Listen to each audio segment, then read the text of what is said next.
Thank you, Chairman Wyden. My name is Robert Carrick, and I'm the sales manager for natural gas for Freightliner Truck Corporation, a division of Daimler Trucks North America. We appreciate you and Senator Barrasso holding this important forum on natural gas, because transportation is certainly the direction that we're going to be going if we're going to be using more natural gas in the future. Daimler Trucks North America is headquartered in Portland, Oregon, and we are one of the leaders in the OEMs for developing natural gas technology and delivering vehicles to the end user customers. Natural gas, particularly in the truck sector, is a very viable solution to reducing greenhouse gas emissions, lowering diesel consumption, and reducing fuel costs. Since 2008, Daimler has sold and delivered over 2,200 Class 7 and 8 vehicles, as well as thousands of school buses and step chassis through Thomas-built buses in our Freightliner custom chassis divisions. Freightliner offers natural gas technology in almost every segment and every segment and application that transportation has in North America. Daimler is committed to natural gas because of its advantages over fossil fuels today. For example, it produces lower fuel costs of about 50% of the cost of diesel. Diesel is in the $4.13 range yesterday, and natural gas, CNG, is about $2.10. That's a remarkable difference. Annually, natural gas technology can save anywhere from $10,000 to $30,000 per truck in fuel savings alone, depending on the amount of miles that you're running and what the price of the fuel is that you're running. And if you could get us that information on the fuel savings, Mr. Carrick, that'd be very helpful. You know, so many of the thoughtful recommendations, and I was struck by your testimony, Mr. Arthur, in terms of some of the tax changes and the like, the ideas that promote equity, in effect, taking away some of these disincentives. The critics will say, oh, that's going to be revenue foregone. In other words, revenue that the government would be getting otherwise will be foregone. I think you and I know it's going to be more than made up in terms of sales and employment and all of the things that increase revenue. The question is just going to be, how do we prove these things? So, Mr. Carrick, when you talk about the savings, and we know about the good work that you all are doing in Oregon, if you can get us that documentation, that'd be helpful. Certainly, Mr. Chairman.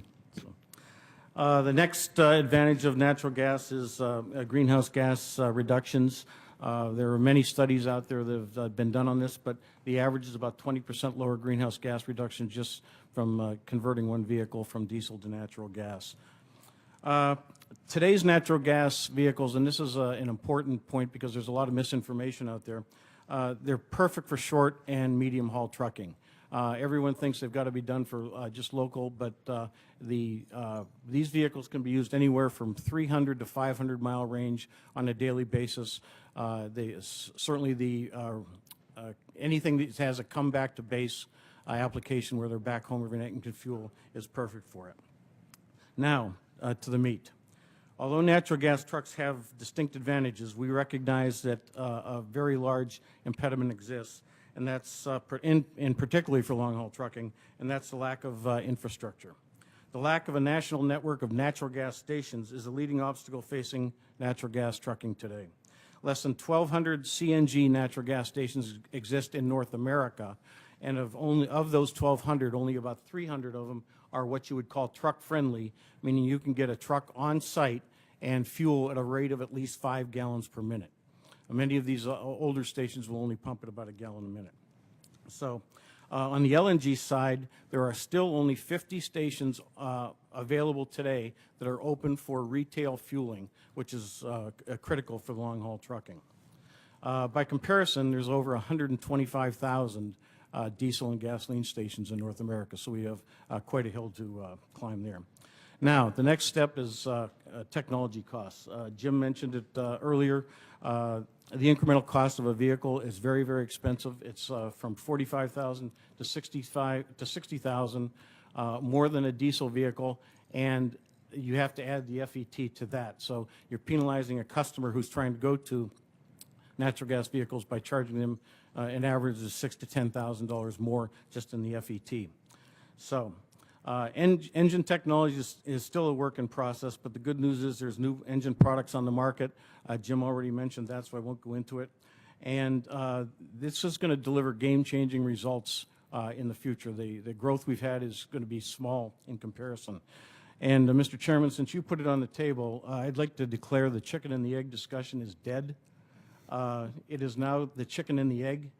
Freightliner and all of our colleagues in the industry, all the other OEMs, can hatch you all the chickens you want. We need a place to feed them.